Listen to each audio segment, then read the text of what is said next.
Uy, gising. Natutulog ka. 到老香港，誒，我在意識麥當勞。 Uy. Uy, pre. Mat nga subject natin yun eh, no? May assignment ba tayo dun? Kopya naman dyan. Hehe. Wala tayong assignment dun. Guys, nandyan na si ma'am. Ay.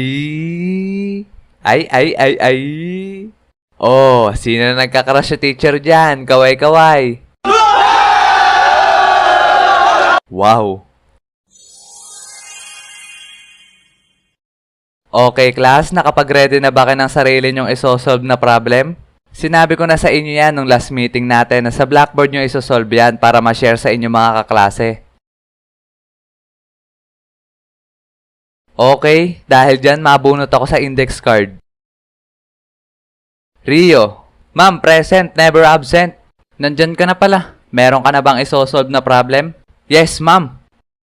Ngayon ko lang nakita yan ah. Okay, sige, simulan mo na. Eto ma'am, I. 5 plus 5, 10. Eto ma'am, VE.